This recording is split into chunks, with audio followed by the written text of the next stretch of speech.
ថ្ងៃនេះចង់បង្ហាញពីមួយទៅលើ sticker ថ្លាឆ្លោះ clear sticker vinyl ហ្នឹង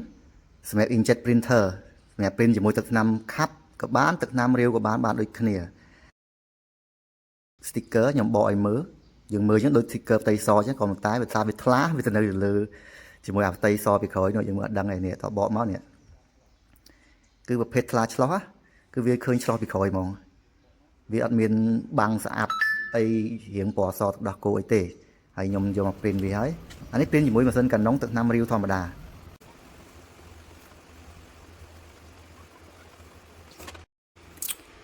sticker ថ្លាឆ្លោះនេះ admin តែងតែ recommend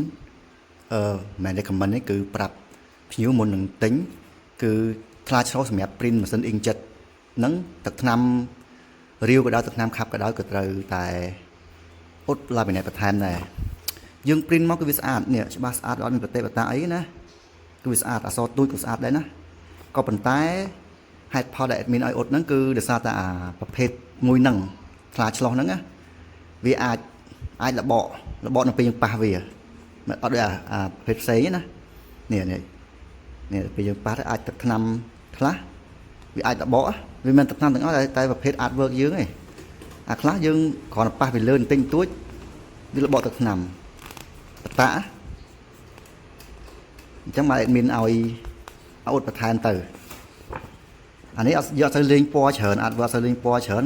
អត់មើលទៅដឹងទេតែ admin ដាក់ដៃពីលើទៅចាប់ដើមបតាពណ៌បតាអីខ្លះនេះអញ្ចឹង print មកគឺស្ងួត95% ហើយអញ្ចឹងវាអត់ស្ងួត 100% ទេណាអញ្ចឹងយើងត្រូវអ៊ុតបន្ថែមទៅលើ sticker ប្រភេទខ្លាឆ្លោះហ្នឹងនេះហើយយើងមើលនៅនឹងមានបាតអញ្ចឹងអត់អីទេហើយមិនអត់អីយើងមិនអត់ដឹងទេនេះដល់ពេលខ្លាឆ្លោះមកអញ្ចឹងនេះអញ្ចឹង sticker ថ្លាឆ្លោះហ្នឹងគឺវាអញ្ចឹងណាគេបិទទៅលើផលិតផលអីដែលវាមានផ្ទៃពណ៌សត្រឹមត្រូវឬក៏ពណ៌រៀងភ្លឺ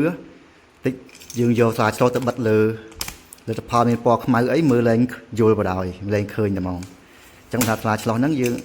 បិទទៅលើនេះឃើញទេដល់ពេលដាក់លើដៃរៀងពណ៌រៀងភ្លឺទៅយើងឃើញ artwork យើងហើយអូខេ